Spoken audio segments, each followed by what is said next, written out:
5 years running banquet catering, villagers owed me $150,000 in unpaid bills. After begging for it over and over and getting nowhere, I burned every single one of those IOUs. Everyone cheered. Then I packed up my family and moved to the city, and the whole village lost their minds regretting it.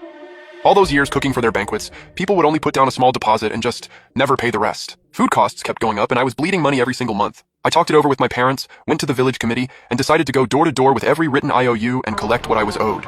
First stop, Wang Tieju, my nearest neighbor. The second he saw me at the door, he welcomed me in like I was an old friend. "Hey chef, what brings you by?" I was actually just thinking about stopping by to thank you one of these days. And here you are at my door. Everything good with the family? Thanks to you, man. That full month banquet you cooked for my son? The food was insane. Both sides of the family were raving about it. I felt like a total rock star. Tieju, I'm just gonna be straight with you. When are you settling up the balance from your son's banquet? I need to restock ingredients and supplies. I really need that cash. Bro, we live in the same village. I'm practically your mom's nephew. We're family. And you're really gonna come to me asking for money? Tieju, I can't even cover the food costs for upcoming banquets right now. I'm completely tapped out. It's not just you. I'm going to every single household that owes me. Business is picking up, but if I can't buy supplies, I can't take any more jobs. These past 2 years, I've been fronting money out of my own pocket because we're neighbors. I've covered what I could. Save it. I knew you didn't show up here for nothing. Look, this year's been rough. Spent a lot.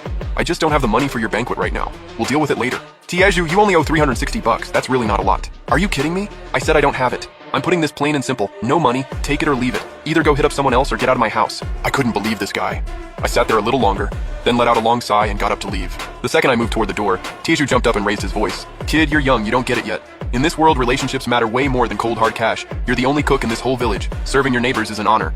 What's there to complain about? So because of these so-called relationships, I'm supposed to put myself up on some moral pedestal, work for free, and end up broke and starving? By the way, Tieju, your health isn't great. You really should cut back on the fried food. What I eat is none of your business. Mind your own damn business." I didn't say another word. I walked out and went to the next house. But Tieju wasn't the only one. Li Ruyan, Duzitang, Li Danyu. I hit house after house. Every family had a different excuse, a different story. But the answer was always the same. No money. So I said, forget it. I canceled all pending bookings and posted a notice. No more banquets for anyone in the village. A month went by in a standoff. The villagers finally cracked and dragged me to the village committee, claiming I was refusing to work without reason. "Zhao Zhen, you're the best cook in this whole village. You can't just quit on us like that. If you keep this up, I'm going straight to the party secretary. Someone needs to sort this out and stand up for these folks. Chief, this is not on me. I have zero cash flow. I can't even buy the basic ingredients and spices. How am I supposed to cook anything for anyone?" I laid it all out for the chief. Every hardship, every time I fronted money, every time I got the runaround trying to collect. After hearing me out, the chief agreed to go door to door himself and mediate.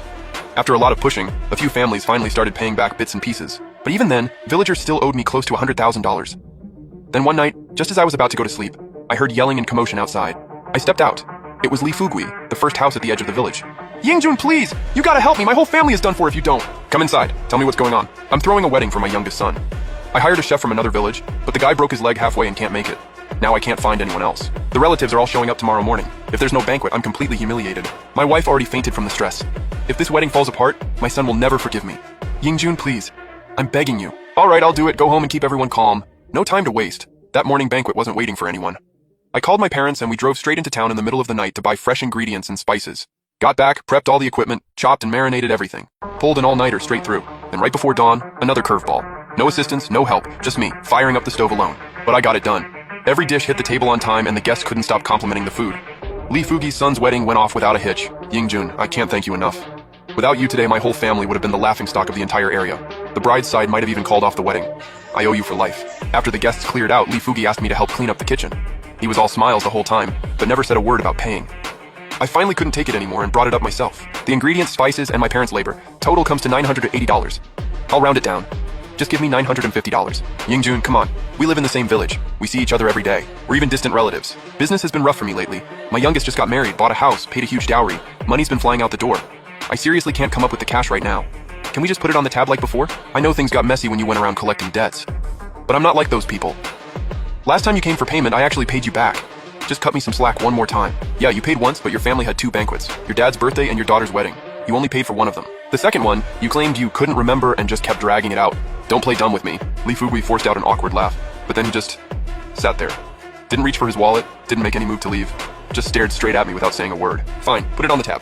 The leftover food is all fresh. Take it home before it goes bad. And next time you want me to cook for you, settle the old bill first. Li Fugi thanked me a bunch of times and bolted. But the second he left, something went wrong at home. My mom called. My dad's blood pressure spiked. It was bad. I sprinted home, got him his meds, and called 911. My mom was freaking out. When has anyone in this village ever called an ambulance? I've heard those things cost a fortune. How are we gonna pay for that? Doesn't matter how much it costs. Dad's life is worth more than any bill.